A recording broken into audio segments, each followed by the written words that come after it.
ఈ రోజు ఒక్క విషయం మీరు గుర్తుపెట్టుకోవాలి. పవన్ కళ్యాణ్ గారు అప్పుడప్పుడు అంటూ ఉంటారు, నేను కూడా మీ అందరికీ చెప్తున్నా, సుస్థిరత అనేది చాలా ముఖ్యం. స్టెబిలిటీ.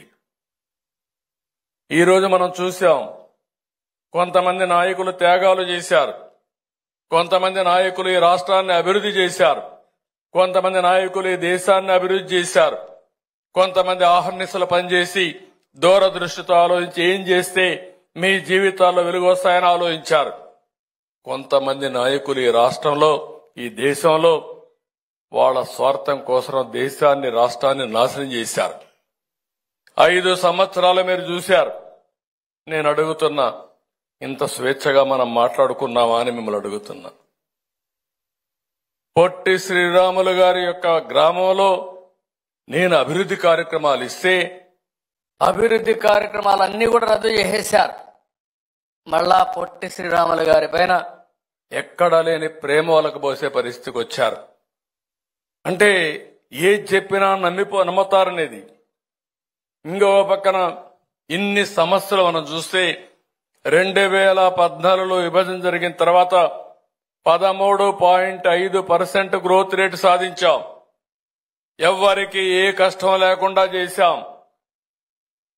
2019లో వచ్చిన ప్రభుత్వాన్ని మీరు చూస్తే 3 రాజధానులనే పేరు పెట్టి ప్రపంచంలో ఎక్కడా జరగని దానికి అమరావతి పైన కక్ష కట్టి అమరావతిని విధ్వంసం చేసి పోలవరాన్ని కూడా నాశనం చేసి రాష్ట్రాన్ని తిరోగమనం వైపు నడిపించే పరిస్థితికి వచ్చారు. అంటే ఇది చూస్తే బాధేస్తుంది. విభజన వల్ల నష్టం జరిగింది. విభజన అంటే కూడా 19లో వచ్చిన ప్రభుత్వం వల్ల ఈ రాష్ట్రానికి ఎక్కువ నష్టం జరిగింది. ఈ విషయం మీరు గుర్తుపెట్టుకోవాల్సిన అవసరం ఉంది. 6 నెలలుగా కష్టపడుతున్నాం. 6 నెలల్లో మీరు చూస్తే ఎప్పుడొచ్చినా నాకు ఒకటే గుర్తొస్తుంది. ఈ దేశం కోసం పోరాడిన నాయకులు గుర్తొస్తారు, త్యాగాలు చేసిన నాయకులు గుర్తొస్తారు. ఒక ఎన్టీ రామారావు గారు గుర్తొస్తారు, ఒక పొట్టి శ్రీరాములు గారు గుర్తొస్తారని చెప్పి కూడా నేను మీకు తెలియజేస్తున్నా. మళ్లీ కష్టం అనిపించినా కాదు, ఇది చేస్తాం అని మళ్లీ ముందుకు పోతున్నాం. ఆ దృఢ సంకల్పమే ముందుకు తీసుకుపోతా ఉంది. నా ఆలోచన ఒకటే, నేను చాలా స్పష్టంగా విజన్ లో కూడా చెప్పాం. మేము వెల్తీ, హెల్తీ, హ్యాపీ సొసైటీయే మా లక్ష్యం. సంపద అనేది కొంతమందికి పరిమితం కావడం కాదు, ప్రతి ఒక్క కుటుంబానికి రావాల్సిన అవసరం ఉంది. ప్రతి ఒక్క కుటుంబం జీవన ప్రమాణాలు మెరుగుపడాలి. ఆ జీవన ప్రమాణాలు మెరుగుపడి వారు కూడా ఆదాయాన్ని పెంచుకునే మార్గం, ఆరోగ్యంగా ఉండే మార్గం, ఆనందంగా ఉండే విధానానికి రూపకల్పనే విజన్ 2047 అని చెప్పి కూడా నేను మీకు తెలియజేస్తున్నా.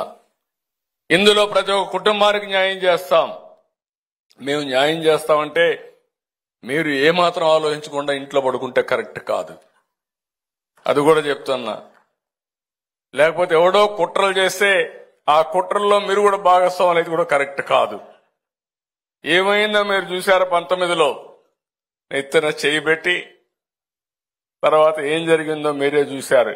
మీ ఆస్తులే రాయించుకునే పరిస్థితికి వచ్చారు.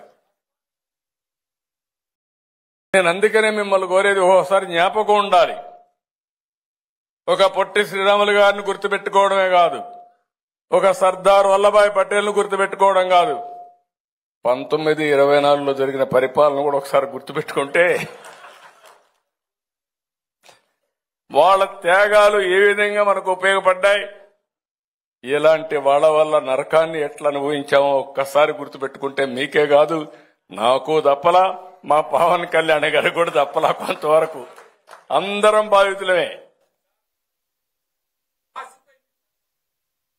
32,000 కోట్లు పెంచి ఇప్పుడు కూడా చెప్తున్నా, మళ్ళీ వాళ్ళు చేసిన పాపాలు ఎంతంటే 1,25,000 కోట్ల రూపాయలు అప్పు చేశారు. కడాన నాకు దిక్కుదోచిన పరిస్థితుంది. ఇప్పుడు కూడా నా అనుభవం అంతా కూడా అప్పుడప్పుడు పవన్ కళ్యాణ్ గారు అంటారు, మిత్రుడు అంటారు, మీకు చాలా అనుభవం సార్ అంటాడు, చాలా ఓపిక కూడా ఉందంటాడు. ఓపిక ఉంది, అనుభవం ఉంది. కానీ నాలాంటి వాడికి కూడా ఏం చేయాలని అర్థం కాని పరిస్థితి ఉందంటే, ఇంకో పక్క మీరు ఒక్కసారి చూస్తే కేంద్రంలో కూడా మన పరపతి పెరిగింది కాబట్టి కనీసం అప్పుడప్పుడు ఆక్సిజన్ ఇస్తున్నారు, లేకుంటే అది కూడా లేదు. చాలా ఇబ్బందులు వచ్చేటివి. ఈరోజు అమరావతి పని ప్రారంభమైన, పోలవరం పని ప్రారంభమైన, గుంతలబడిన రోడ్లకు మళ్లీ గుంతల పూడ్చే కార్యక్రమం ప్రారంభించిన, అన్నా క్యాంటీన్ పెట్టిన, దేశంలో ఎక్కడా ఇవ్వని విధంగా 4,000 రూపాయలు పెన్షను, 6,000 రూపాయలు పెన్షను, ఇంకో పక్క 10,000, 15,000 ఇస్తున్నాం. అది మాకుండే హ్యూమన్ యాంగిల్. నేను గాని ఈ వేదిక పై నుండే మేమందరం కూడా ఒకటి ఆలోచిస్తున్నాం. ఇంకా పేదవాడికి ఏ విధంగా న్యాయం చేయగలుగుతాం, పిల్లల్ని ఏ విధంగా బాగా చదివించగలుగుతాం, మీ భవిష్యత్తులో పెను మార్పులు తీసుకొచ్చి మీరు ఆనందంగా ఏ విధంగా ఉండాలనో అదే ఆలోచిస్తున్నాం తప్ప ఇంకోటి కాదని చెప్పి కూడా నేను మీకు తెలియజేస్తున్నా.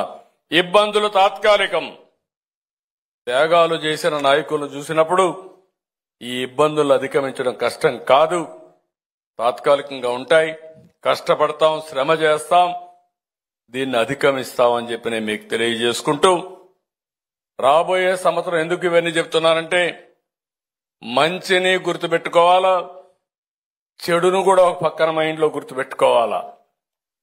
ఒక పొట్టి శ్రీరాములు గారిని గుర్తుపెట్టుకోవాలి, ఒక మహాత్మా గాంధీని గుర్తుపెట్టుకోవాలి, ఒక సర్దార్ వల్లభాయ్ పటేల్ను గుర్తుపెట్టుకోవాలి, ఒక ఎన్టీ రామారావు గారిని గుర్తుపెట్టుకోవాలి, ఇంకో పక్క చెడు చేసిన వ్యక్తుల్ని గుర్తుపెట్టుకోవాలి. మీరు గుర్తుపెట్టుకోలేదనుకోండి, మళ్ళీ కాబట్టి నేను అందుకే చెప్తున్నా, అది చేసినప్పుడే మన నాయకులకి మనం నివాళులర్పించినట్టు అవుతుంది. వచ్చే ఏడాది 2025 మార్చి 16 నుంచి 125వ జయంతి ప్రారంభమవుతుంది పొట్టి శ్రీరాములు గారిది. దీన్ని ఘనంగా చేద్దాం. నేను ముందే చెప్పాను, పొట్టి శ్రీరాములు గారి యూనివర్సిటీ పెడతామని. అదే కాకుండా ఇంకొక పక్కన తెలుగు యూనివర్సిటీ పెడతాం, ఇంకో పక్క ఇక్కడనే మీరు మిత్రులు చెప్పారు, ఏదైతే అమరావతిలో మెమోరియల్ పెట్టి అక్కడ ఒక విగ్రహం పెట్టి పొట్టి శ్రీరాములు గారు చేసిన త్యాగాల్ని గుర్తుపెట్టుకునే విధంగా ఏం చేయాలో అవి కూడా చేస్తాం. అదే సమయంలో పొట్టి శ్రీరాములు గారు పుట్టిన గ్రామాన్ని అభివృద్ధి చేసి ఆయన ఆ రోజు ఉన్నటువంటి ఇంటిని కూడా ఒక మెమోరియల్ గా తయారు చేసి శాశ్వతంగా గుర్తుపెట్టుకునే విధంగా చేస్తామని చెప్పి కూడా నేను మీకు తెలియజేస్తున్నా.